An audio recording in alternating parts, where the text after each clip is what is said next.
Life stories and lessons, back with another video where creativity flows throughout YouTube. I actually meant to say this. Life lessons and stories, rock. YouTube, where creativity flows, or should. And the reason why I say should, because, we have like twerking on here.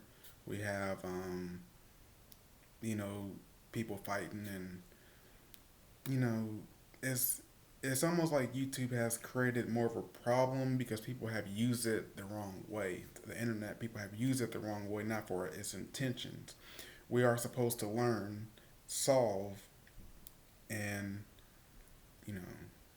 But the reason why I say life stories and lessons rock, because they do. They really do. I'm sorry that I'm in the dark. It's like sometimes this camera gets light, then it gets dark. I'm not sure why. Yeah, I'm not sure why. I'm sorry. Maybe it's my shirt. I'm recording on an Acer Chromebook, so please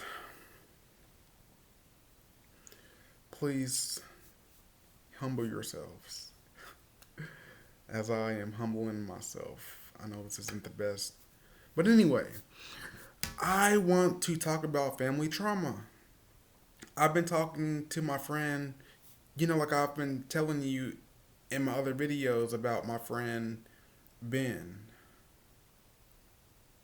Well, Ben could be anyone, but that's my friend's name. I'm not gonna say the last name for security purposes, so people won't try to ruin our lives, right? Okay, so with so Ben is the oldest. He has two younger brothers. So we have a younger brother, middle child, and oldest. In my family, I am the youngest. I have a sister who she is the oldest, and I have a brother who is older than me. So I am the youngest. I want to focus on my mom's side of the family. On my dad's side, I have four brothers. He got married, before he got married to my mom. So, but I want to talk about family trauma. So, um, my friend Ben, he's my best friend, but he is the oldest, and I am the youngest. Um, we have other friends that are in the group, but the group has kind of like split up because of trauma. Now that I'm starting to realize that. So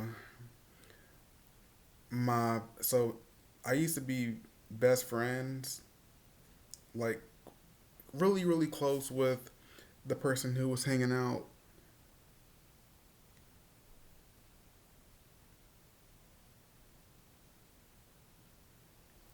Okay, I just had some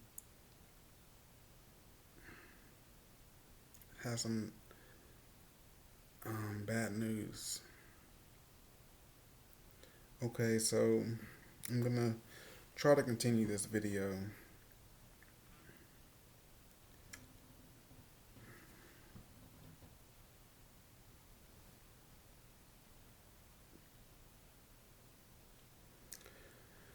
So I used to be really close with one of my friends, and he is the oldest in his sibling family. If y'all can roll with me that way. So he's the oldest. Now me and him are not as close, and he's hanging out with my older brother, who was the middle child. And the middle child usually likes to get along with everybody, and that's how my brother has always been. And my friend Ben, he told me, my friend Ben told me that my friend Ben told me that my friend Ben told me that his middle brother, which is his younger brother, not the youngest, his younger brother likes to get along with everybody too, and he likes to get along with his younger brother and older brother, but nobody has really been as close to the younger brother, and that's how it's been with me. Like no one has really been as close to me as they've been to each other. So it's almost like the little brother is the youngest. You know, they're waiting for him to grow up instead of growing with him. And, you know, like I said, we live in a society where people like to hide things, put it behind the fence, and throw a blanket over it. You know, like bury it and not open it up and talk about it and solve the problem. But we don't know how to problem solve, although we have found it. We have learned from school how to problem solve adolescence. And we've learned how to problem solve in science, hypothesis, right? So I'm creating a way on how to solve these issues because I'm realizing that it's patterns, it's trauma, and there's patterns in everything in life. So we have to see it first, realize it, understand.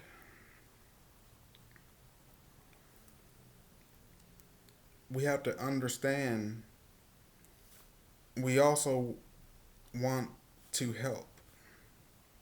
We have to want to help. And we also have to solve it. Solve it. I don't want to make it too complicated, you know, because like I guess I'll write talk about it. Talk about it. So we have to see it, realize, understand, want to help, talk about, then solve it. So like we see people messing up, and what do we usually do? Say this is not the wrong way, this is the right way, but we don't talk about it. You know, we don't try to understand it. We just tell them that's like a robot, but we don't take commands. Humans don't take commands that well, if you've noticed. So you have to see it, realize, understand, want to help. You have to want to help that person. Talk about and solve it.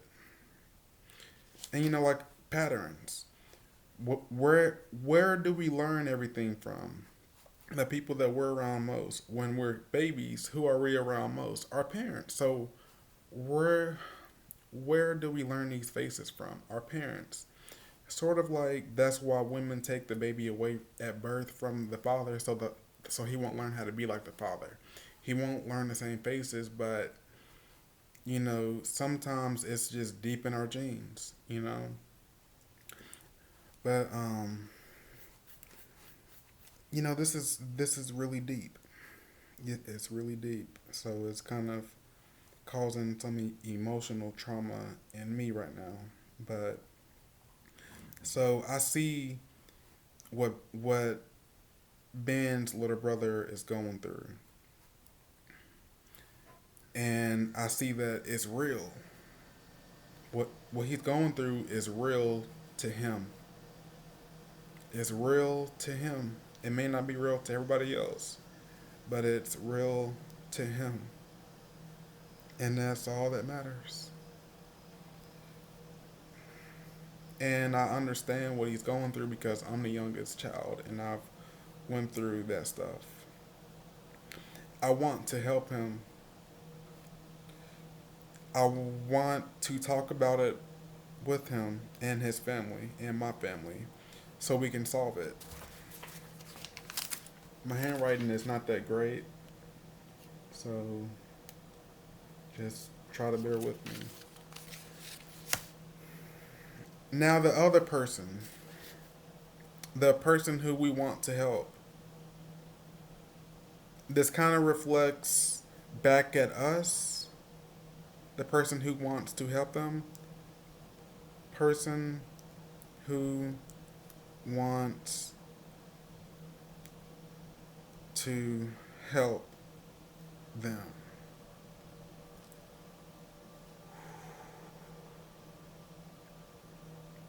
I'm making this chart right here. Now I'm gonna also make a chart for the person who needs the help. And keep in mind, people, we all need help. We're not perfect people. So,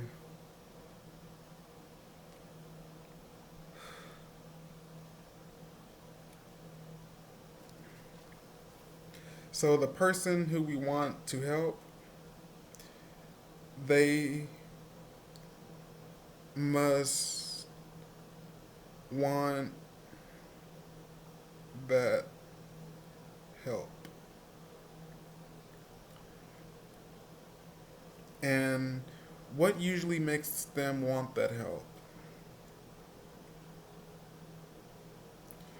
When they go through trauma that they where they screwed up so much that the only way to get back on their feet is through the people that have been wanting to help.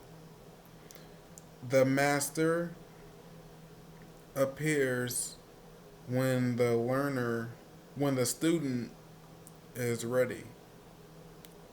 And guys, keep in mind, guys and ladies, keep in mind that we're all students at different levels and different circumstances.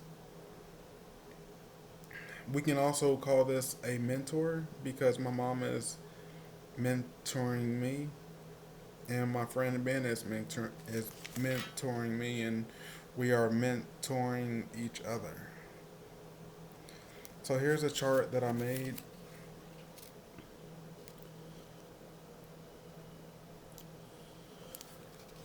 So so in order to help people, we have to see it, realize, understand, want to help, talk about it, solve it. In order for that person to want the okay, in order for us to help someone, we have to see it, realize, understand, want to help, talk about it, solve it. The person who wants to help them must understand this. The person who wants to help them must understand this first.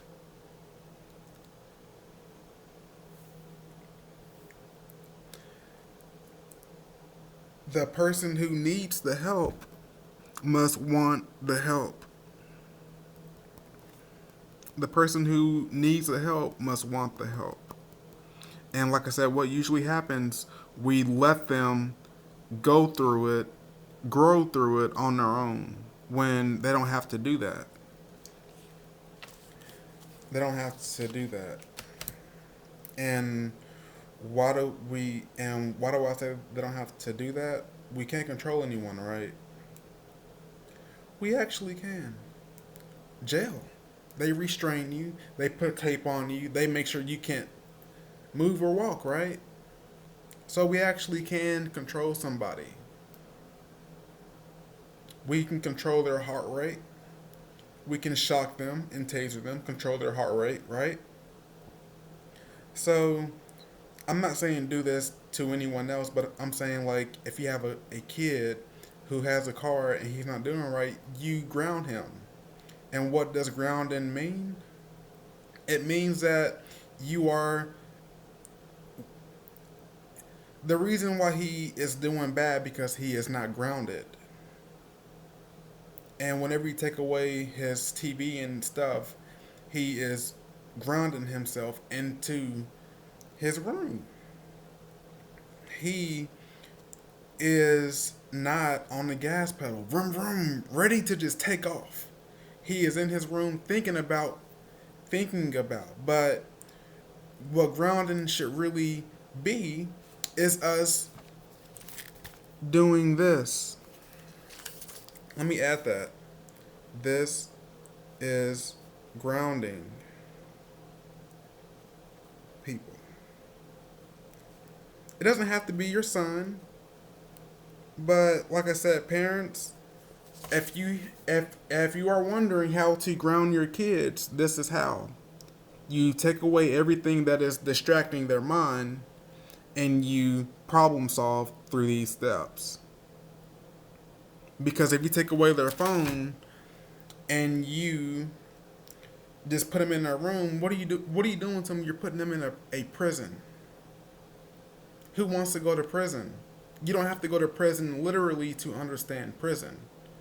You can create prison at home. You don't want to create a prison at your house. You don't want a prison at your house. The reason why you take away his stuff is to give him time to realize this stuff, right? You're not actually punished. We don't want to punish our kids. So grounding is not intended for punishment.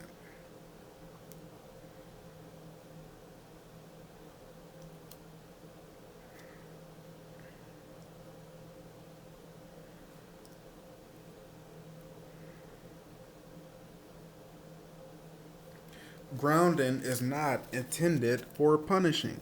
Excuse my bad handwriting. You don't want to screw up their minds. You want to help their minds. You can screw up their minds by putting them in prison. Prison is a condition. And I think it's imprisonment is a condition. Why do I say it's a condition? Because it's all in your mind. It's all in your mind. It's all in your mind. Because the kid's mind can be somewhere else when you're talking to him, right? It can be somewhere else when you're talking to him. The kid's mind can be somewhere else when we are talking to them. Such as they can be at Chuck E. Cheese, you're saying, let's go. And what do they usually do? They're like, I'm at Chuck E. Cheese. Their mind is at Chuck E. Cheese, your mind is, let's go home. Y'all are in two different worlds, right? So you're merging timelines together when you're telling your child what to do. And keep in mind, we're all kids, we're all students. What are students? Kids. I am just a 24-year-old kid with 24 years of experience in my lifetime. And what is my lifetime? What is your lifetime? The life you are living. Right? So,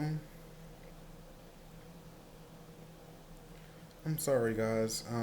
So I was gonna be a police officer, and I can't be a police officer because of my past. So that's really hurting me right now. But everything happens for a reason. So going back to um, trauma, my friend Ben is like my oldest sister. She has kids. She's married. She has a house. And what do the older siblings usually do? Please their parents. They are not as remorseful. They are, but not as. Or they may not be. So the oldest child is usually the least remorseful. The middle child likes to get along with everybody, so they kind of want to please everybody. The the youngest child likes to please up until you know they start realizing. And when I say realizing stuff, they start seeing these patterns. They start seeing because the youngest child has an outlook on everybody's life inside that family. They've seen their mom do whatever, they've seen their dad do whatever, they've seen their brother do whatever. They've seen it all. They've seen it all. And so, like I said, I went to California. Um, we usually do stuff that our older siblings don't do because we don't want to be like them because their life seems boring to us. So, I want to talk about, like I wasn't close with my sister, my oldest sister, my only sister. I Ben wasn't or isn't close with his youngest brother. And again, Ben is my best friend of 10 years. So I'm seeing these patterns. And so Ben's brother is, Ben's youngest brother is mad at his older brother for trying to act like a brother now, a big brother now, but never acted like a big brother whenever he was growing up. Because what do we do? We teach our kids to play, play, play, play, play, play, play, play, play, play, play, play, play, play, play. So Ben is 23 years old. He doesn't want to play, play, play, play, play, play, play. He's older than his brother. He doesn't want to play. He's already done that. So, and why do we tell our kids to play, play, play, play, play? So we don't have to spend our time on them or with them. We don't have to tell them the truth. We don't have to tell them how the world really is. We think we're helping them by doing it, but we're not helping them. We're helping them screw up their minds by seeing the world as a playground. The world is not a playground. Like they come in the house, they play, they run. You've taught them that to play, play, play, play, play, like a dog. Whatever you teach them, they're gonna apply the same rules to everything else in life. So a dog, all he knows is play, play, play. So what does he always do? Play, play, play. Right? Not comparing dogs to humans, but I'm just saying, whatever you teach somebody the most, that's what they're gonna revolve their world around. So I think they say they should have a childhood to a certain extent. The kids that grow up rich, they have their own businesses. Usually, that's because their parents taught them how to do that when they were young. They didn't teach them at 18. You got a couple of more months to get out of my house and decide what you're gonna do. But I played my whole life now. But some kids come into this world already knowing that the world is not a playground. And what do? They they work hard while they're a kid, so and decide what they're gonna do while they're in school. It's not a last minute decision.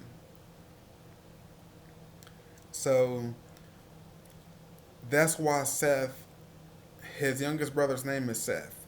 That's why Seth and oldest brother Ben is not close. That's why they're not close because all they learned was to live in two different timelines. Unintentionally. I know parents don't try to do this, but this is unintentionally. Excuse my language. Unintentionally. Unintentionally. I think I got it right. So, my advice is to talk to a family who either already healed or is going through the same trauma as you, and hopefully you have a younger brother, the same timelines. We are time. We're time. We don't need a clock to tell us what time, right? But that's the matrix. That is what the world has taught us. Entrepreneurs do stuff on their time. They don't have a watch, right? Because they don't work for anyone else's time. So what we should do, what I told my mom what we should do, and I told Ben, my oldest sister should talk to Ben. My middle brother should talk to Ben's middle brother. I should talk to Ben's younger brother. But why can't I talk to him? Because he doesn't understand. He doesn't want the help because he doesn't understand. Like I said, realizing what where he's at comes before understanding. Seeing himself comes before understanding. Like I said, this. Let me actually write that. Yeah, I got it pointed. You see, I have them pointed so the person who wants to help, the person who needs the help, you know, the, they both have to know this. The same rules apply to everybody. Am I telling you how to live your life? No. Am I telling you how to solve your problems in life? No. Am, am I telling you how to solve some of the problems in your life? Yeah. Because it's either you listen to me for free or you can go and pay a therapist who gets paid to see you as much as they possibly can. Right? They get paid to see you as much. You're the client. Am I getting paid for this? No. Absolutely not. But like I said, you can pay someone who gets paid to listen to you. So why would they send you home when they can get paid to listen to you more and more and more and more? Listening, you're money to them. Are you money to me? No. No, you're not. But like I said, you don't have to listen to me. I didn't go to college to learn how to make money off of people. But the people who go to college learn how to keep their clients. Could I do that to you without going to college? Oh yeah. Just like I know this stuff without going to college. So I guess I need to be like a physical therapist or family therapist or something. It's my natural gift. But I'm not bragging because like I said, man, it's sad. It really is. This is life stories and lessons. Tuning out. Please like and subscribe and comment. Y'all have a good day.